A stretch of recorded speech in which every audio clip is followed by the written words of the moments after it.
يحسبونك الرسول، كل شيء يبون يفسرونه. حتى إذا قلت لهم والله ما أعلم قالوا لا أنت شكلك فيها شيء الرؤية. الاسم الشخصي خالد العابد أبو عبد الرحمن. طبعا أنا اشتهرت في بوصلة الرؤى في تويتر أكثر من اسمي الشخصي، وفتحت الحساب ومن 2000 تقريبا و13 واستمرت فيه الحمد لله بفضل الله، يعني على درجات متفاوتة من المشاركة.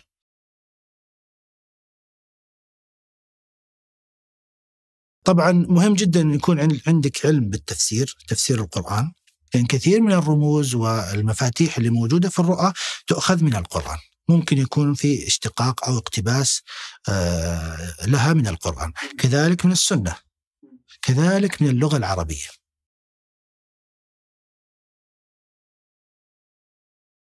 الرؤية الصالحة يتذكرها الإنسان ولو بعد 10 سنين، تبقى راسخة في ذهنه. كلما قصرت الرؤية كلما كانت أصدق. كلمتين بعض الرؤى: أنا راكب سيارة ووقفت عند الحرم، بس هذه الرؤية. كلما طالت الرؤية كلما صارت من حديث النفس أو أضغاث أحلام. بعض الرؤى ما شاء الله تبارك الله معروض، يعني صفحتين 3. كل ما كان فيه تحزين أو تخويف أو تفزيع فهذه من الشيطان. رأيت أني أسقط من مكان عالي وأطيح وأموت، استعذ بالله من الشيطان الرجيم وانفث عن شمالك 3 فإنها لا تضرك.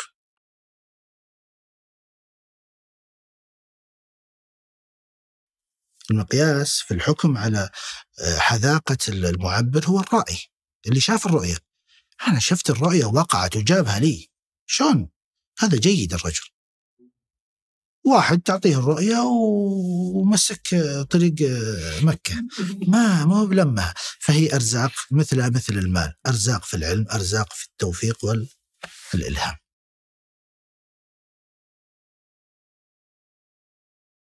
قبل أسبوعين اتصل أحد الزملاء طبيب وقال لي إن الوالد متوفي الله يرحمه من 7 سنوات، ورأت أختي أنه جاء وزارنا في البيت وكان مبتسم.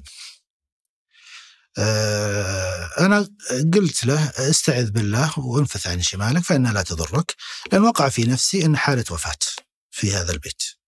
ما عبرتها له، وسألت 2 من زملائي الخاصين عن الرؤية وكلهم عبروها بأمر آخر، فذكرت له التعبيرين. ثم اتصل علي طبعا خاف ليش ما عبرت هذه وكذا. قلت والله وقع في نفسي شيء ولا وديني يعني أخبرك فيه، لكن هذول زملائي 2 وقع في أنفسهم هذا التعبير وهذا. سبحان الله بعد أسبوعين قبل يمكن 5 أيام أو 6 أيام في أحد الجروبات أرسل رسالة: عمتي توفت اليوم رحمه الله. فدخلت على الخاص قلت والله أنا يعني وقع في نفسي أن حالته وفاة، بس ما حبيت أني أضيق صدرك لأن قد تصيب. شلون فسرت إن في حالة وفاة في هذا البيت؟ لأنه بس الأب الميت الأب دخل البيت، فهذه حالة وفاة تدخل من جهة الأب، من جهة الأب، أحد من طرف الأب. وأنا ما وقع في وهلي إنه العمة، وقع إنه قد يكون أحد الأبناء أو البنات، لكن ما حبيت إني أقرب.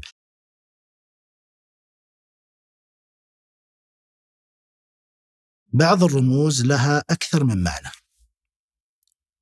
وليست معنى واحد. مثلا الناقة والله هذه سيارة، لا، في أمور غير يعني تعبير لرمز الناقة غير السيارة. قد تعبر الناقة بالزوجة، قد تعبر الناقة بالسفر. فبعض الأحيان تحتاج تأخذ اشتقاق اللغوي، تعكس الكلمة، تأخذ معانيها، تأخذ فوائدها، لا تأخذ حتى تبدع في الرؤى والأحلام والتعبير، لا تأخذ الأمور على ظاهرها.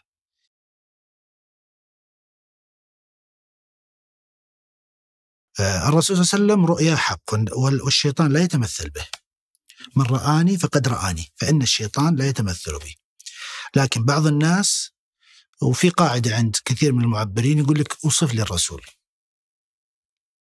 فإذا كانت الأوصاف هي كما ذكرت في السنة رؤياك حق، أنا أخالف هذا الأمر. قد ترى الرسول صلى الله عليه وسلم على غير حاله، قد تراه مدخن، قد تراه مقصر، قد تراه مسبل.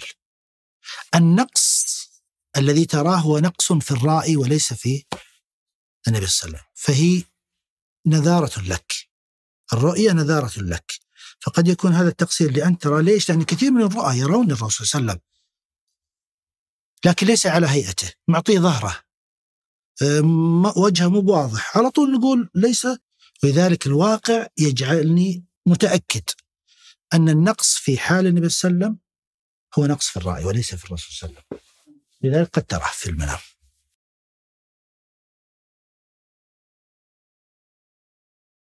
يعني أنا أذكر جتني رؤية بالتسلسل هذا، يموت الملك فهد رحمه الله، ثم يموت الأمير سلطان، ثم يموت الأمير نايف، بالتسلسل هذا. وفعلا الثلاثة ماتوا بالتسلسل.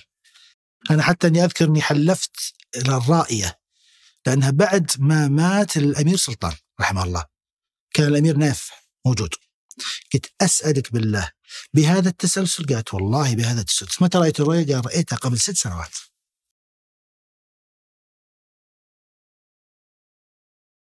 شوف، الرؤيا تسر ولا تغر.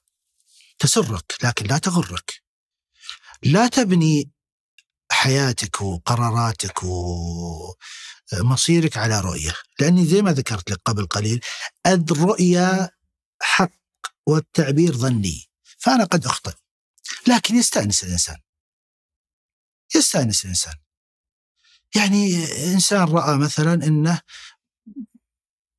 مقدم على وظيفة، ورأى رؤية وعبرها لها المعبر، والله أنت تبي تقبل الوظيفة هذه وراح تنبسط، تجعل لك دافع أنك تتحمس أنك تقبل هذه الوظيفة. لكن ما تبني قرار أنك إلا بتوظف هنا. أذكر سالفة اتصلت علي أخت من الأخوات، قالت يا شيخ عندي رؤية. قلت والله ما أعرف أفسر، كان الكلام هذا قبل تفسير. قالت والله يا شيخ الرؤية قصيرة. قلت يا أختي ما أعرف أفسر. قالت والله سهلة. يعني فسرها. قلت طيب مدام سهلة فسريها. قالت ما أعرف. قلت والله أعتذر ما لي والله في التعبير. وفعلا ذيك الفترة ما كان لي في التعبير.